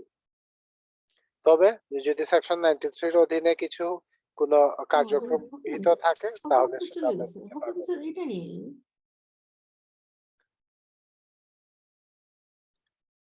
এই হচ্ছে ভলান্টারি ডিসক্লোজারের বিষয়টা। কোনো কোয়েশ্চন আছে কিনা কারো এটাতে? 19 আমার ট্যাক্স যেটা আসবে তার 10% আমি বেশি দিব স্যার।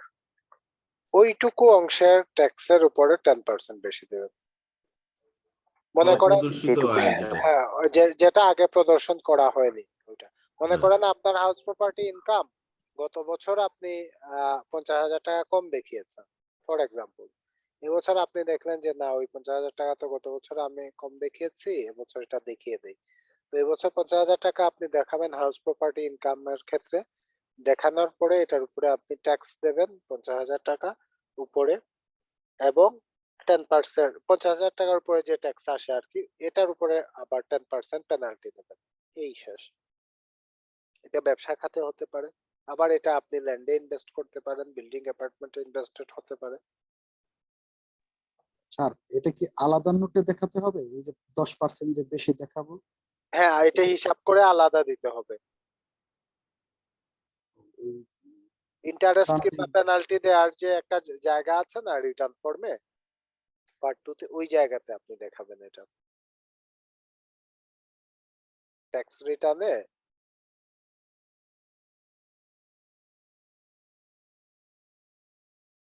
আমরা রিটার্ন ফর্মে এখানে পার্ট 2 তে একটা জায়গা আছে যে দেখানোর, আপনি যদি খেয়াল করেন আমি দেখাচ্ছি। রিটার্ন ফর্মটা দেখাই আমি। এই যে এখানে 40 তে interest or any other amount under the section, এই জায়গাতে আপনি ওইটুকু অংশ দেখিয়ে দিলেন।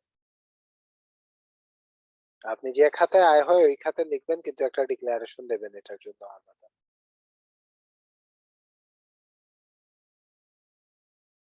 ক্লিয়ার কিনা? জি স্যার, ক্লিয়ার স্যার। তাহলে সেকশন 19 ই 19 স্যার প্যাটা এই ক্ষেত্রে কি আমি আমার মানে কি স্যার শুধুমাত্র প্রিভিয়াস রিটার্ন মানে 1 বছরের রিটার্নের না না, ইয়ে করবো নাকি স্যার এটা? এক বছর না তো, previous assessment year or years. আচ্ছা আচ্ছা স্যার, মানে এখানে আমি আরো পিছনেও যেতে পারবো? আপনার মনে করেন, আমি আর একটু ভেঙে বলি এটার এক্সাম্পলটা 19 এর ইটা। মনে করেন আপনার একটা ল্যান্ড আছে, 8 লাখ টাকা দিয়ে আপনি কিনেছেন ফর এক্সাম্পল, আপনি 3 বছর আগে, ঠিক আছে? এটা আপনার দেখানো হয়নি ল্যান্ডটা। তো দেখানো হয়নি, আসলে আপনি হাউস প্রপার্টি ইনকাম যা পেতেন বাড়ি ভাড়া, এটা আপনি কম দেখিয়ে এসেছেন প্রতি বছরই। যে ভাড়াটা পেতেন এর থেকে কম দেখিয়েছেন, কিংবা আপনার ব্যবসার যে আয়টা ছিল আপনি তার থেকে কম দেখিয়েছেন। প্রতি বছরই আপনি 1-2 লাখ টাকা করে গত 4-5 বছর কম দেখিয়েছেন।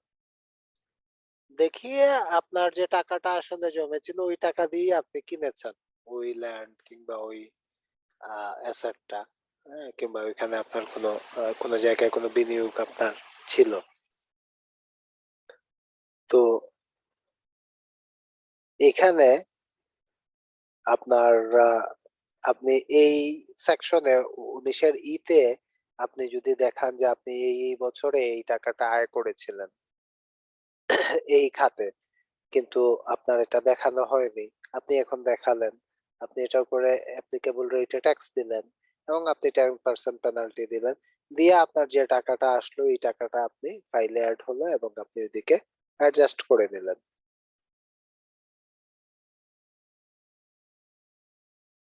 ক্লিয়ার কিনা? জি স্যার, এখন ক্লিয়ার স্যার। ক্যাশ টাকা থাকলেও তো আপনি তাও করতে পারেন। এখন হ্যাঁ আপনাকে স্যার। যদি সেকশন 93 এর অধীনে ধরে, তাহলে যে আপনার পেনাল্টি হবে আন্ডার সেকশন 128, আমরা পরে পড়বো এই বিষয়গুলা। এটা তো 15% পার ইয়ার কিউমুলেটিভ, প্রতি বছর 15% করে হবে।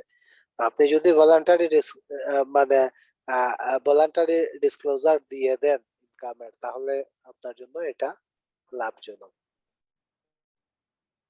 স্যার এই যে আমি যে 3 বছর গ্যাপ দিলাম, হ্যাঁ তারপরেও কি শুধু আমার ওই 10% পেনাল্টি হ্যাঁ দিলেই হয়ে যাবে? হ্যাঁ, 10% পেনাল্টি দিলেই হয়ে যাচ্ছে আপনার।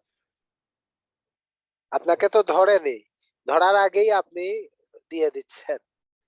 আর আপনাকে যদি ধরে ফেলে তাহলে এটা হবে না, তাহলে ওই আইন অনুযায়ী হবে। তখন সেকশন 93 তে আপনাকে নোটিশ দিয়ে দিয়েছে অলরেডি যে আপনার ব্যাংকে তো টাকা বেশি আপনার ফাইল থেকে, 93 তে নোটিশ দিয়ে দিয়েছে, তখন আপনি আর এটা সুযোগ নিতে পারবেন না। কিন্তু আপনি নিজে আগে থেকেই আপনি যদি এটা দিয়ে দেন, 10% ইয়ে দিয়ে একটা ডিক্লারেশন যদি দিয়ে দেন যে আমি এই খাতে ইনকাম করেছিলাম, এই বছরে এত টাকা হয়েছিল আমার টোটাল, যেটা দেখানো হয়নি, আমি এখন এই বছরের রিটার্নের সাথে এই ইনকামটা দেখাচ্ছি, এটার উপরে আমার এই পরিমাণ ট্যাক্স আসে এবং আমি 10% রেটে একটা পেনাল্টি দিয়ে দিয়েছি, তাহলে আপনার এটা ভ্যালিড হয়ে গেল। Return of income mentioned in subsection 1 shall be treated as valid, যে বলা আছে টুতে কি কি করলে আপনার এটা ভ্যালিড হয়ে যাবে। তবে এই প্রভিশনটা অ্যাপ্লাই হবে না যদি আপনাকে ধরে ফেলে আগে। ক্লিয়ার কিনা? আবার 4 এ এসে বলা আছে the income shown under this section may be invested in any income generating activity or any sector including বলা আছে, ঠিক আছে? এগুলা সহ ইনক্লুডিং বলে কিছু মানে ইয়ে আছে, মানে এটা আপনার কোথাও ইনভেস্টেড আছে, এটা বলতে পারেন। Building or apartment or land, এটাও কিন্তু এখানে আছে। মানে এটা না যে আপনি এবছরের আয়টা তো আপনার ক্যাশেই থাকবে কিংবা এবছর ইনভেস্ট করেছেন দেখাবে, তো পুরাতন ইনভেস্টমেন্ট আপনি ব্যাখ্যা করবেন কিভাবে? আজ থেকে 3 বছর আগে একটা ইনভেস্টমেন্ট করেছেন, এটা ব্যাখ্যা করতে হলে তো তার আগে আপনি ওইটা ইনকাম করেছিলেন, এটা দেখাতে হবে।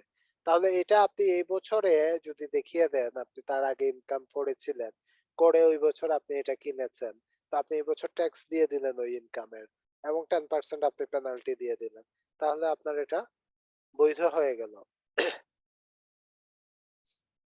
ক্লিয়ার কিনা জাকির ভাই? জি স্যার, ক্লিয়ার এখন। তাহলে এই বিষয়টা দেখেন, ইনকাম ট্যাক্স অর্ডিন্যান্সে কিন্তু সব ধরনের সুযোগ দেয়া আছে। আপনার কোনো ভুল ভ্রান্তি হয়ে থাকলে, কোনো কিছু অপ্রদর্শিত থেকে থাকলে এইসব বিষয় কিন্তু আপনার আহ, বৈধ করার প্রত্যেকটা সুযোগ দেয়া আছে প্রত্যেকটা জায়গাতেই।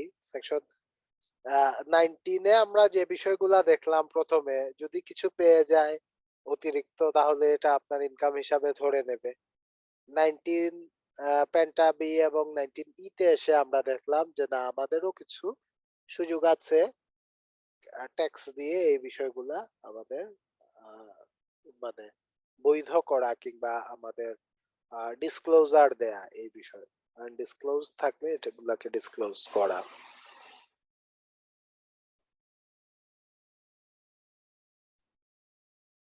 ওই জাকির ভাই, জি স্যার। ক্লিয়ার তো আপনার কাছে? আচ্ছা, কারো কোনো কোয়েশ্চন আছে কিনা?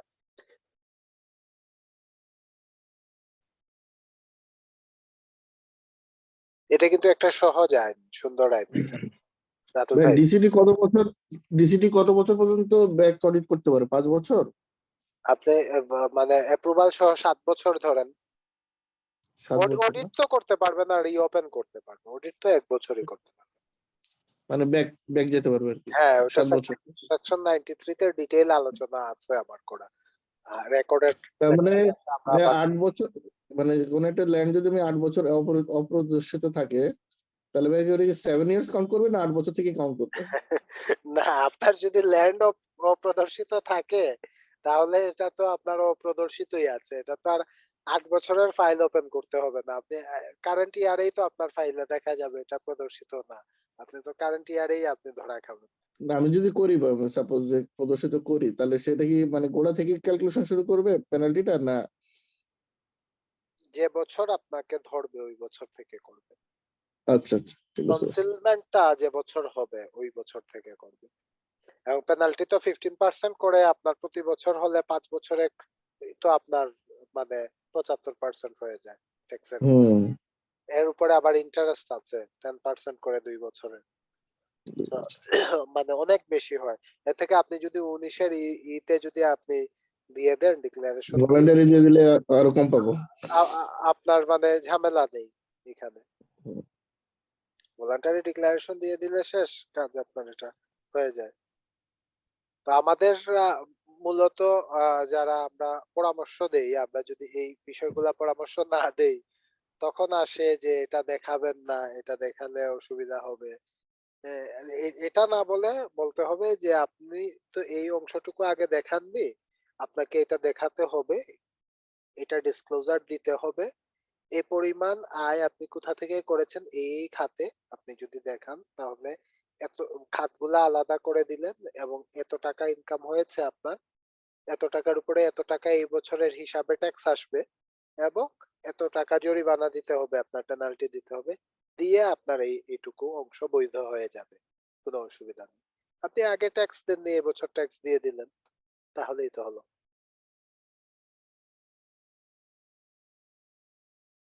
ক্লিয়ার কিনা?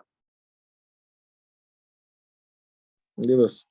তার মানে যদি ম্যাক্সিমাম ট্যাক্স রেট আমরা 25% ধরে নেই, সারচার্জ ছাড়া কোনো ব্যক্তির ক্ষেত্রে, তাহলে 25% উপরে আবার আরো 10% আসবে, মানে 27.5%। আপনি এখন যদি ডিক্লারেশন দেন 1 কোটি টাকা, ফর এক্সাম্পল 1 কোটি টাকার একটা প্রপার্টি, তাহলে আপনার 27,50,000 টাকা আপনাকে ট্যাক্স দিলে এটা আপনার বৈধ হয়ে যাচ্ছে ডিক্লারেশন দিলে। তবে এটা বৈধ পথে অর্জিত হতে হবে, এই বিষয়টাও বলা আছে এখানে। এখন এটা আপনার কোনো খাতে ইনভেস্টেডও থাকতে পারে। দ্য ইনকাম শোন under this section may be invested in any income generating activities for any sector including the following. এখানে সেক্টর গুলার কিছু এক্সাম্পল বলা আছে এই সেক্টর সহ। এখন এটা যদি আপনাকে ধরে, কনসিলমেন্টে ধরে, তাহলে তো পুরোটার উপরে আপনার ট্যাক্স তো নেবেই, তার উপরে মানে ইন্টারেস্ট নেবে, তার উপরে জরিমানা নেবে।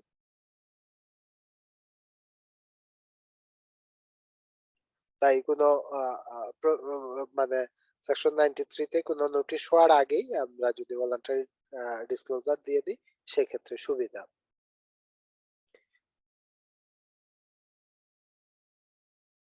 কোনো কোয়েশন আছে কিনা 19E সম্পর্কে?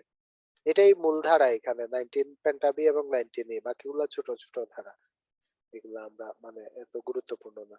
19E এবং 19 পেন্টাবি, এই 19 এর এই তিনটা ধারাই হচ্ছে গিয়ে মূল ধারা, আমাদের গুরুত্বপূর্ণ ধারা। তাহলে আমরা 19E এর পরে আমরা 19F এবং 19G, 19F টা একেবারেই নতুন এসেছে। Special tax treatment in respect of undisclosed offshore asset. Offshore asset মানে দেশের বাইরে যদি আপনার অ্যাসেট থেকে থাকে, তাহলে এখানে একটা স্পেশাল ট্যাক্স ট্রিটমেন্ট থাকবে। Notwithstanding anything contained in this ordinance or any other law for the time being in force, no question as to the source of the undisclosed asset located outside of Bangladesh shall be raised by any authority if an assessee pays before the submission of return of income applicable for the assessment year 2022-2023 tax at the rate specified in the following table. টেবিলে কি বলা আছে? Description of asset, any cash or cash equivalent, bank deposit, bank notes, bank account, convertible securities and financial instrument if repatriated to Bangladesh through banking channel. যদি বাংলাদেশে এগুলা ফেরত আনা হয় ব্যাংকিং চ্যানেলে, তাহলে এই অফশোর অ্যাসেটের উপরে 7% রেট অফ ট্যাক্স হবে। Where an assessee repatriates any sum from abroad under the scheme of this section, the bank responsible for crediting the amount of assessee shall deduct tax in accordance with subsection 1 before crediting and give a certificate of such deduction to the assessee. এখানে bank deduction করবে এখানে ট্যাক্সটা। Subject to subsection 2, tax under this section shall only be paid by automated চালান। এটা অবশ্যই automated চালানে দিতে হবে। The provision of this section shall not apply in case where any proceeding has been drawn on account of tax evasion or criminal activities under any provision of this ordinance or any other law by 13 June 2022. 30 June 2022 এর মধ্যে যদি কোনো হয় তাহলে এটা যাবে না। For the purpose of this section, return shall include amended return under section 82 BB or revised return under section 78 and be submitted by 13th day of June 2023. তাহলে 30 জুন 2023 এর মধ্যে amended return দেয়া যাবে 7% ট্যাক্সে। তবে এটা অবৈধ কোনো ক্রিমিনাল অ্যাক্টিভিটিস হলে এটা হবে না। তো এখন বাইরে যদি থাকে ক্যাশ, তাহলে এটা যদি ফেরত আসে। টাইটেলটা ঠিকই আছে, মানে যেটা আমাদের প্রাইমারি যেটা প্রপোজাল ছিল এটার পরবর্তীতে একটু চেঞ্জ হয়েছে। তো ফেরত আসলে 7% এখানে আপনাকে ট্যাক্স কাটবে। এই হচ্ছে 19-এর অ্যাপ। এটা একেবারেই নতুন, গত অর্থায়ন 2022-এ এটা অ্যাড হয়েছে। এটা মানে কতটুকু অ্যাপ্লিকেবল হয়েছে, কতটুকু টাকা ফেরত এসেছে আমরা জানি না, হয়তোবা একটা হিসাব পাওয়া যাবে আগামী বাজেটের আগে। কোনো কোয়েশ্চেন আছে কিনা 19F সম্পর্কে?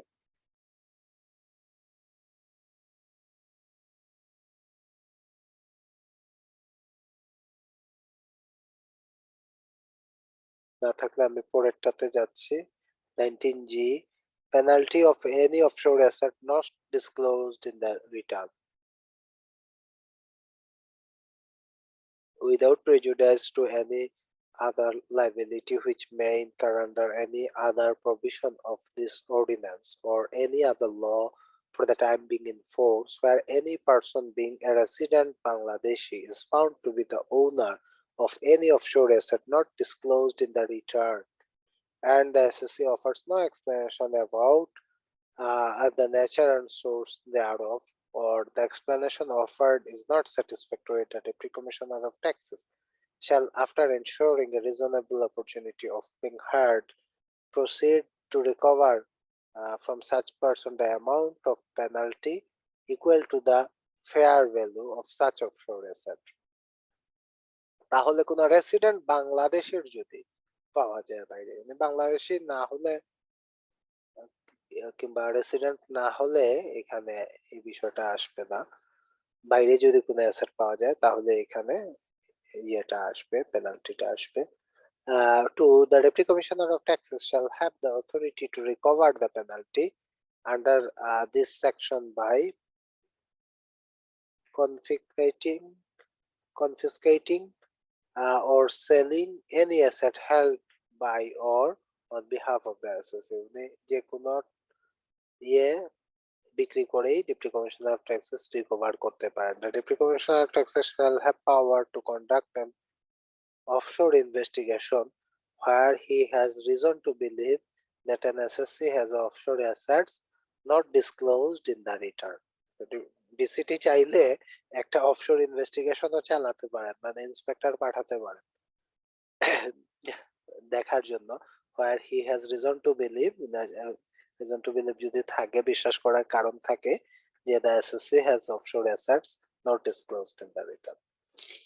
To prevent holding undisclosed offshore asset and to recover such undisclosed asset, the board shall have the power to take necessary action as it deems fit, or allow, conduct, permit, arrange an inquiry or investigation by any income tax authority not being below the rank of Deputy Commissioner of Taxes. So এখানে board Deputy Commissioner of Taxes কিংবা তার উপরের কাউকে দিয়ে investigation এর জন্য এটা allow করতে পারেন, বোর্ডকে এই পারমিশনটা দেওয়া হয়েছে। এটা আসছে 19-এর জিতে, সেকশন 19 জিতে।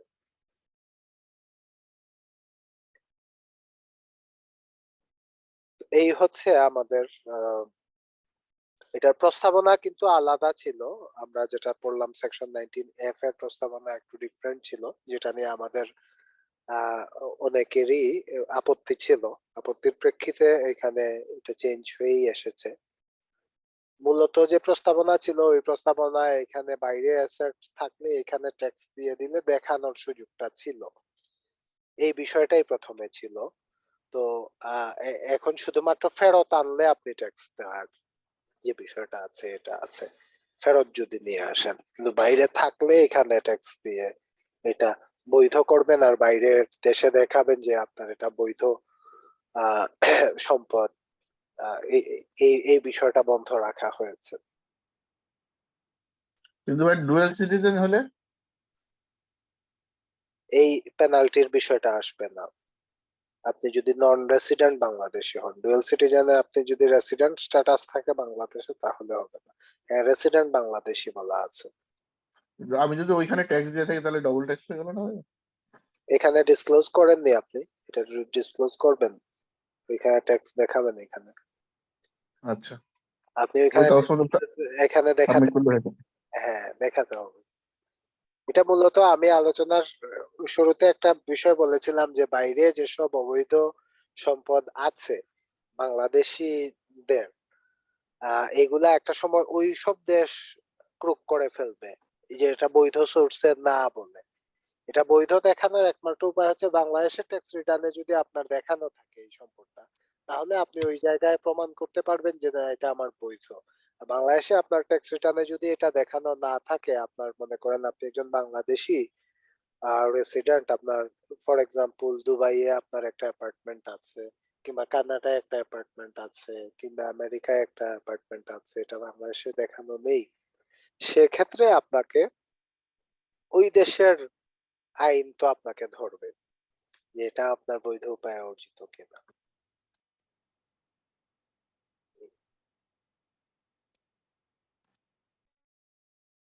ক্লিয়ার কিনা এটুকু? জি বস। আমরা পুরো চ্যাপ্টারটা শেষ করলাম, চ্যাপ্টার 4। আমরা চ্যাপ্টারটা পুরোটাই পড়েছি, এটা চার্জ অফ ইনকাম ট্যাক্স। এখানে মূল ধারাটাই আমরা সেকশন 19 পড়েছি, একটা দীর্ঘ আলোচনা ছিল সেকশন 19 এর। আর আজকে আমরা 19 এর অন্যান্য যে আহ, আহ, ধারাগুলা আছে, সেকশন গুলা আছে, এইগুলো আমরা আলোচনা করলাম। কোনো কোয়েশ্চন আছে কিনা এটুকু আলোচনায়?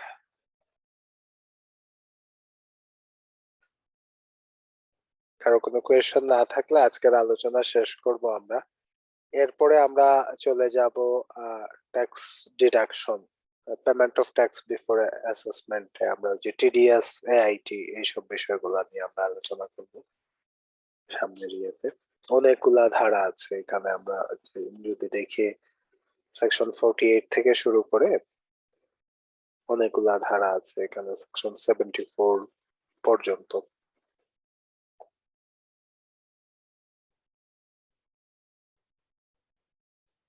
কোনো কোয়েশ্চন আছে কিনা আজকের আলোচনায়? ওয়ালিদ ভাই,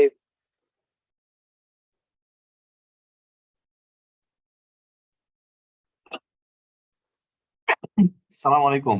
ওয়ালাইকুম আলী আসসালাম। ভাই, আমি একটু সিক তো, এই জন্য আমি আজকে কথা বলতেছি না একদম, ও একটু আচ্ছা কাফিং এর সমস্যা হচ্ছে। এনিওয়ে, ঠিক আছে, ঠিক আছে ওয়ালিদ ভাই, মানে বুঝতে পেরেছি। ওকে ওকে, থ্যাংক ইউ। আর কারো কারো কোনো কোয়েশ্চন আছে কিনা? হ্যালো স্যার, না কোশ্চেন নাই। ঠিক আছে, তাহলে আজকে আমরা ক্লাস এখানেই শেষ করছি।